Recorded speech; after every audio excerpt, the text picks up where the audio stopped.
지금 어느 누구하고도 연결이 안 됩니다. 그리고 어느 언론에서도 이분을 인터뷰를 못하고 있습니다. 그리고 심지어 김총수조차 연락이 안 돼요. 그분을 제가 모셨습니다. 집권 여당의 대표, 추미애 당대표를 모시겠습니다.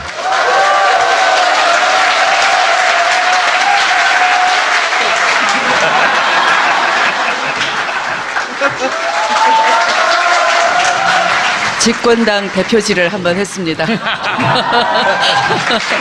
기분 좋으세요? 일부러 좀 이렇게 집권당 분위기를 좀 내려고. 정청래 의원이 무슨 당에서 중요한 직함 같은 거 주실 계획 없으신 거죠? 아니 본인이 떠난다고 아까 하신 것 같아요. 대선을 통틀어서 네. 그때가 결정적이었어. 그런 순간 있습니까? 당대표의 눈높이에서 봤을 때? 엄중한 국민의 눈이 무서워서 일탈을 하지 못했다.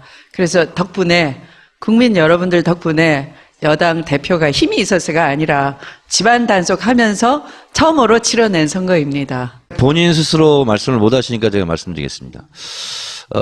저의 불의 명저 국회의원 사용법 중에서 대선 이기는 법 부록편에 나오는 거 보면 경선 이후에 당대표가 해야 될 일을 쭉 적어놨습니다. 왜? 바로 봉합해야 되고 바로 선대위 꾸려야 되고 그렇게 해야 된다. 특히 이번은 우리가 당헌당규상 당에서 선대위를 다 꾸리고 이끌어야 되는 최초의 선거였습니다.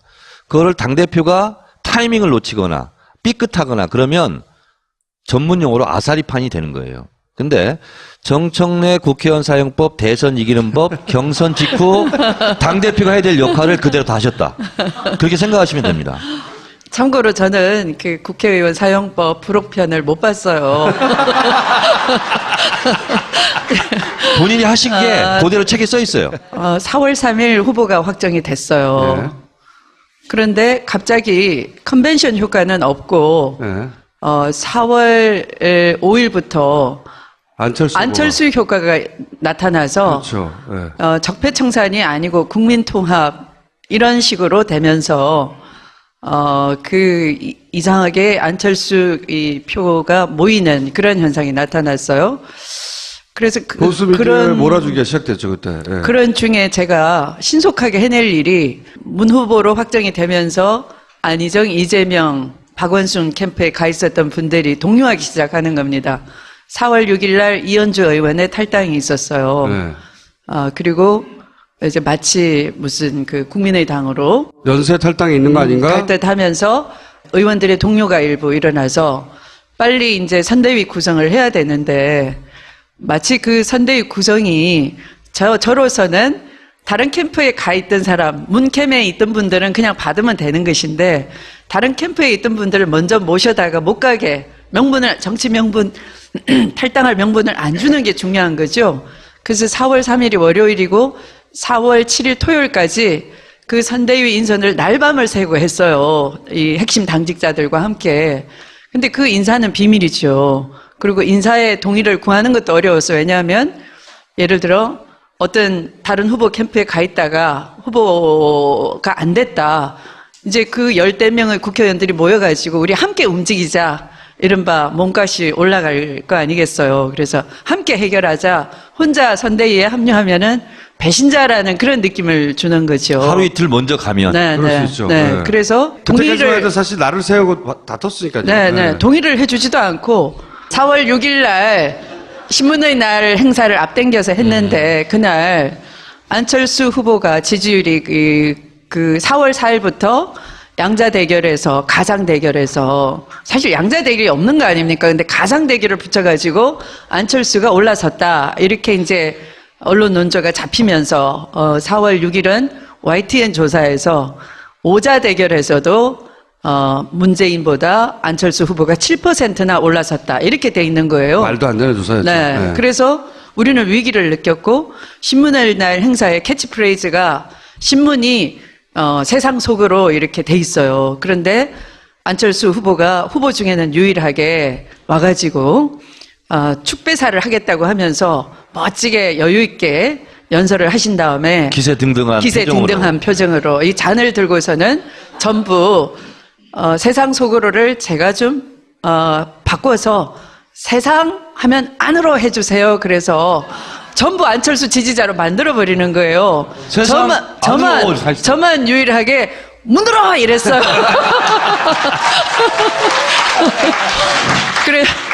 그래서 제가 낮에도 문재인, 밤에도 문재인 하다가 잠꼬대도 문재인 하고 서서방한테 욕먹고, 네.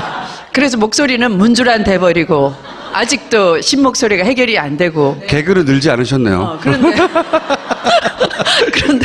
그런데 그 다음에 이제 축사할 분이 네. 제가 문으로 해가지고 철수를 제압했잖아요. 근데 해필이면 문철수 씨가 올라와서 또 축사를 하시는 거예요. 문철수 씨가. 그래서, 이래도 문, 저래도 문이구나. 저는 문재인이 확실히 된다고 그 와중에서도 생각을 했는데. 얼마나 다급하면 아무거나 붙들고 막. 그렇죠. 제 근거를 삼고, 네. 제가 위안을 삼고, 적들로 포진이 돼 있는 한가운데, 정말 적진의 한가운데, 안철수, 박지원 조는 그래서 다 먹은 듯이 하고 있고, 저 혼자 대표님, 요지가 뭡니까?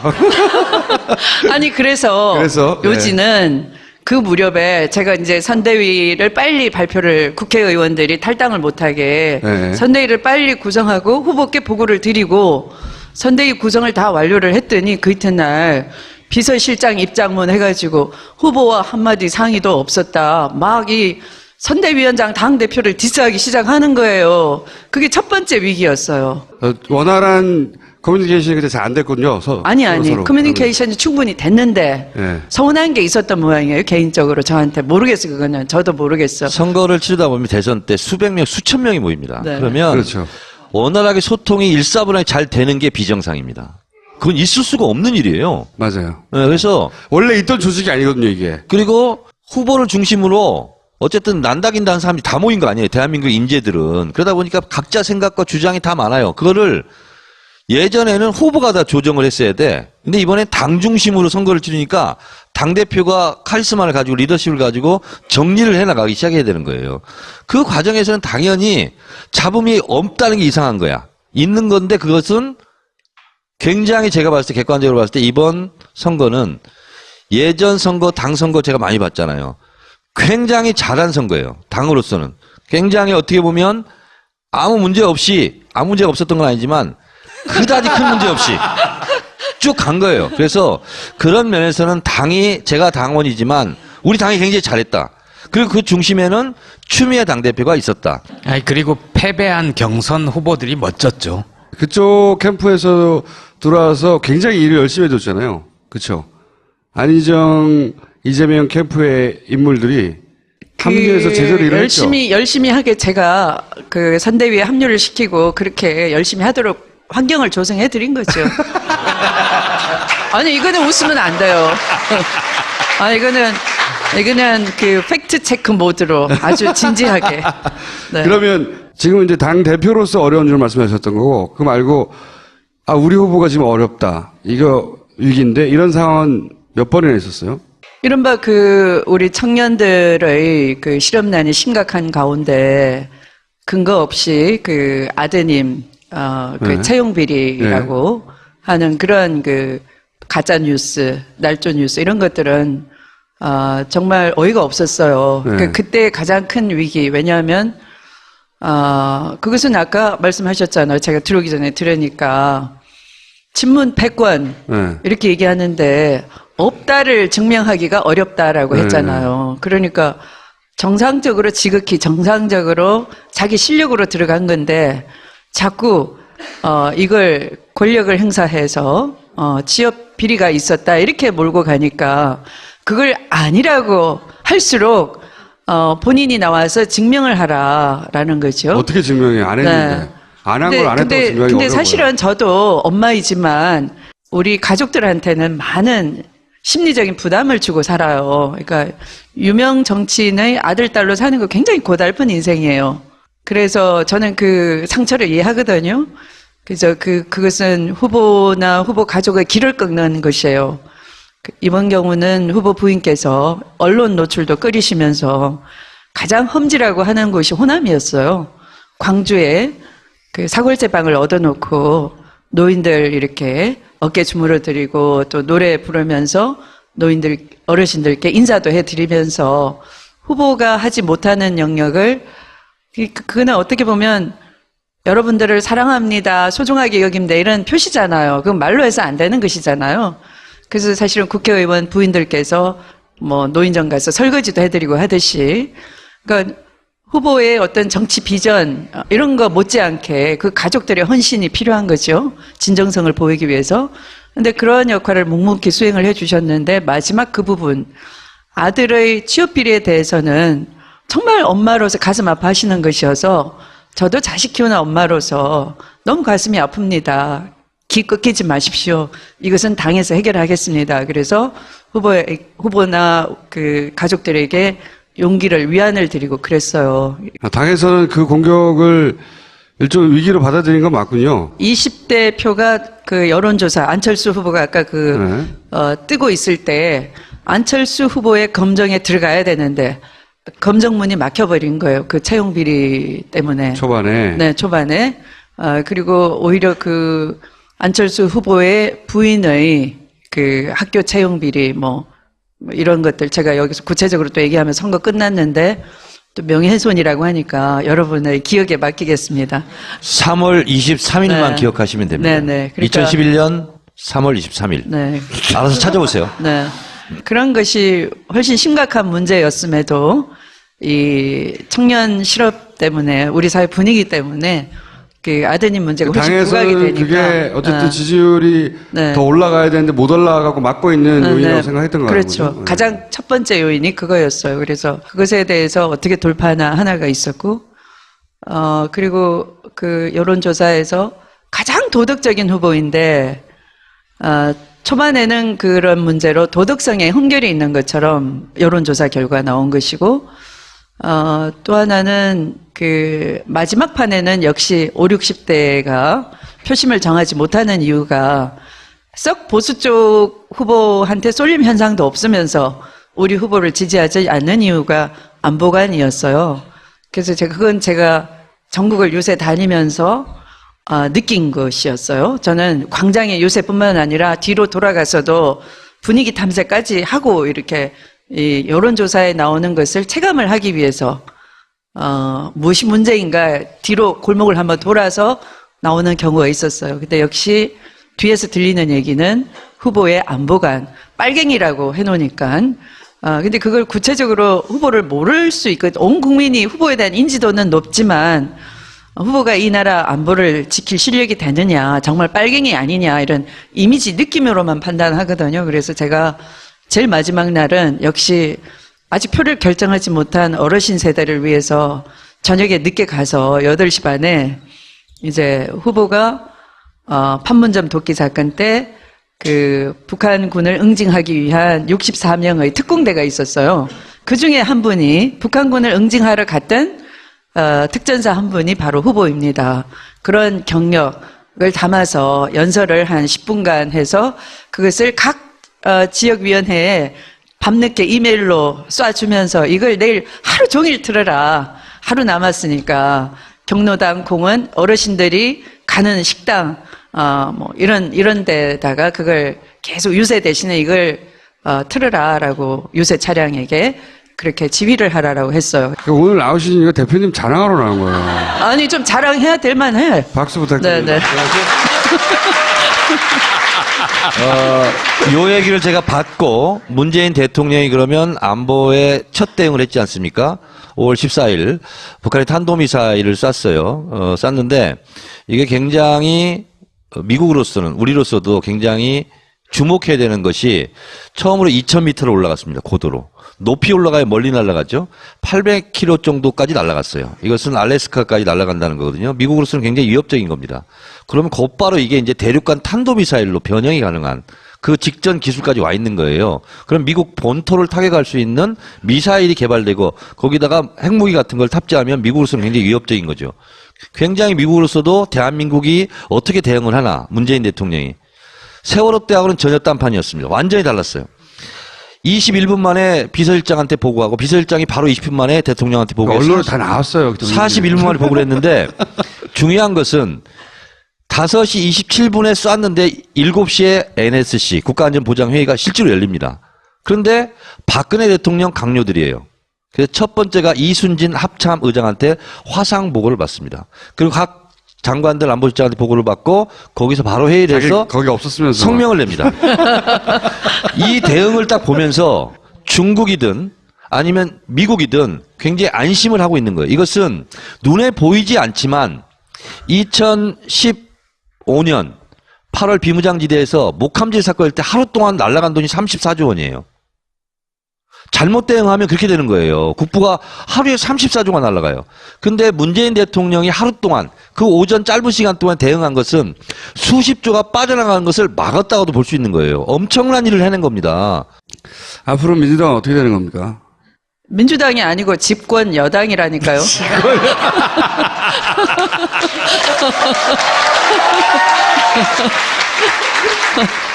자, 앞으로 집권 여당의 네. 장기 집권 플랜은 어떻게 됩니까? 우선 그 체질 개선하고 역량을 키워서 5년만 하고 끝낼 건가요? 근데 왜 총수님은 저렇게 질문하시지? 그 장기 집권 플랜이 어떻게 됩니까, 그러면? 네, 10년, 20년 정말 새로운 대한민국은 5년 만에 이루어지지 않습니다. 그러니까 여러분들은 이렇게 정청래 의원께서 얘기하시면 대통령 할 일이 저렇게 무궁무진 많고 하루에 30조 날아갈 뻔한 거를 막아냈다 하니까 당장 뭐 살 길이 열리겠구나 그렇게 생각하시지만 앞으로 정말 험난해요. 사실은 국회에서 발목 잡는 세력이 여전히 있고 그리고 총선은 아직 멀었고 그런 국회의 권력 지도는 바뀌지 않았고 그래서 어떻게 보면 굉장히 당도 체질 개선도 필요하고 역량 강화도 필요하고 그래서 엊그저께 전격 단행을 했어요. 왜냐하면은 네. 집권 여당의 대표가 너무나 신속하게 했기 때문에 전광 석화처럼 네. 일사불란하게. 대표는 이제 그만하시죠 이제. 그래서 정권을 뒷받침할 수 있는 것은 역시 깨어있는 정당을 만들어내서 그것이 문재인 정부가 국민이 주신 국민 주권 시대잖아요. 국민 주권이 열리도록 잘 뒷받침해내는 것이 우리 목표이고 그것이 피부에 닿았을 때 여러분들이 그래 오늘 내가 아주 만족은 못했지만 그래도 어제보다는 좀 나은 것 같아서 이런 믿음을 주니 다음에는 총선 때 힘을 좀 실어주겠다. 총선을 이겨야 됩니다. 그래서 이 국회도 이런 힘을 가져서 그 다음 5년 뒤, 10년 뒤 이렇게 해서 우리도 스웨덴처럼 덴마크처럼 그런 사회를 만들어야 되는 거잖아요. 네. 이 누가 뭐래도 대선의 승장이잖아요. 네, 승리로 이끈. 그러니까 일단 오늘은 무조건 박수 받고 가시고 네. 다음 방송에 오실 때는 갑옷을 입고 오세요. 알겠습니다. 박수 부탁드립니다.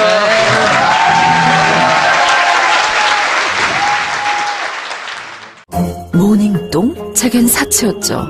내가 토끼인지 토끼똥이 나인지 내가 변을 본 것인지 변을 당한 것인지 나는 바나나이고 싶다. 간혹 구렁이이고도 싶다. 큰일 났네. 이거 이러면 다 죽어. 미궁 장사랑! 빅동의 추억 미궁 장사랑이 찾아드립니다. 혈중 콜레스테롤 개선과 배변 활동에 도움을 주는 건강기능식품입니다. 야, 이 부장! 네가 부장이면 땅이야? 뭐? 저 인간 저건 쟤 오늘도 술술 풀리고 안 먹고 회수 갔냐? 내일도 신체 상태로 출근하겠구만. 아유. 고려 생활건강 술술 풀리고 음주전 한포가 당신을 지켜드립니다. 특허받은 천연 유래 성분 숙취 해소제 술술 풀리고를 은하계 최저가로 딴지마켓에서 만나보세요. 효과가 나타나서 그렇죠. 네. 적폐청산이 아니고 국민통합 이런 식으로 되면서 이상하게 안철수 이 표가 모이는 그런 현상이 나타났어요. 그래서 보수 민주를 몰아주기가 시작됐죠 그때. 네. 그런 중에 제가 신속하게 해낼 일이 문 후보로 확정이 되면서 안희정, 이재명, 박원순 캠프에 가 있었던 분들이 동요하기 시작하는 겁니다. 4월 6일 날 이현주 의원의 탈당이 있었어요. 네.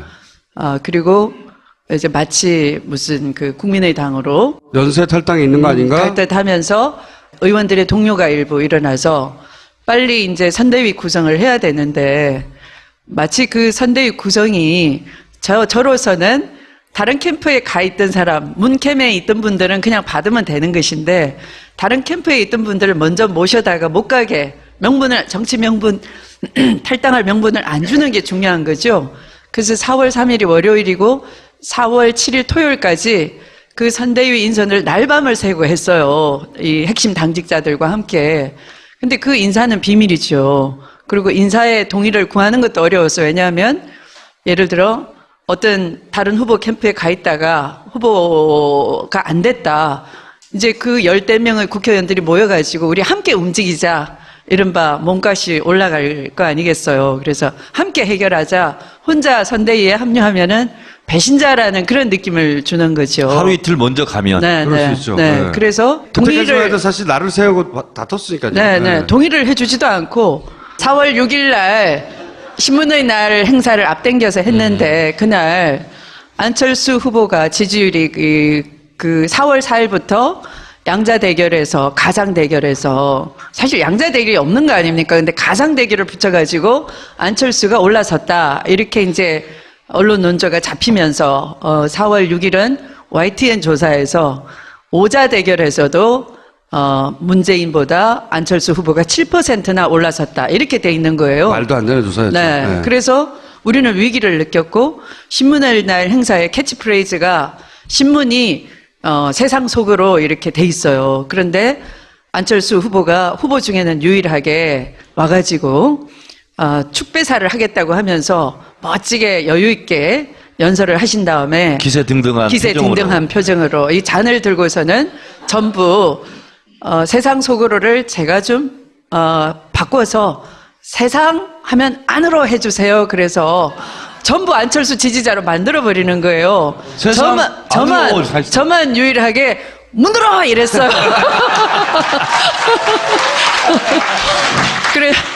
그래서 제가 낮에도 문재인, 밤에도 문재인 하다가 잠꼬대도 문재인 하고 서서방한테 욕먹고, 네. 그래서 목소리는 문주란 돼버리고 아직도 신목소리가 해결이 안 되고. 개그는 늘지 않으셨네요. 그런데 그 다음에 이제 축사할 분이 네. 제가 문으로 해가지고 철수를 제압했잖아요. 근데 해필이면 문철수 씨가 올라와서 또 축사를 하시는 거예요. 그래서 처음으로 치러낸 선거입니다. 본인 스스로 말씀을 못 하시니까 제가 말씀드리겠습니다. 저의 불의 명저, 국회의원 사용법 중에서 대선 이기는 법, 불혹편에 나오는 거 보면 경선 이후에 당대표가 해야 될 일을 쭉 적어놨습니다. 왜? 바로 봉합해야 되고, 바로 선대위 꾸려야 되고, 그렇게 해야 된다. 특히 이번은 우리가 당헌당규상 당에서 선대위를 다 꾸리고 이끌어야 되는 최초의 선거였습니다. 그거를 당대표가 타이밍을 놓치거나 삐끗하거나 그러면 전문 용어로 아사리판이 되는 거예요. 근데 정청래 국회의원 사용법, 대선 이기는 법, 경선 직후 당대표가 해야 될 역할을 그대로 다 하셨다. 그렇게 생각하시면 됩니다. 참고로 저는 그 국회의원 사용법 불혹편을 못 봤어요. 본인이 하신 게 그대로 책에 써 있어요. 4월 3일 후보가 확정이 됐어요. 네. 그런데 갑자기 컨벤션 효과는 없고 네. 4월 5일부터 안철수 효과. 지금 어느 누구하고도 연결이 안 됩니다. 그리고 어느 언론에서도 이분을 인터뷰를 못 하고 있습니다.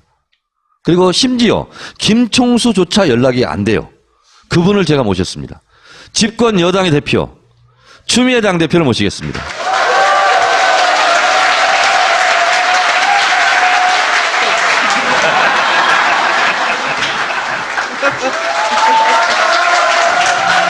집권당 대표질을 한번 했습니다. 기분 좋으세요? 일부러 좀 이렇게 집권당 분위기를 좀 내려고. 정청래 의원이 무슨 당에서 중요한 직함 같은 거 주실 계획 없으신 거죠? 아니 본인이 떠난다고 아까 하신 것 같아요. 대선을 통틀어서 네. 그때가 결정적이었어. 그런 순간 있습니까? 당대표의 눈높이에서 봤을 때? 엄중한 국민의 눈이 무서워서 일탈을 하지 못했다. 그래서 덕분에 국민 여러분들 덕분에 여당 대표가 힘이 있어서가 아니라 집안 단속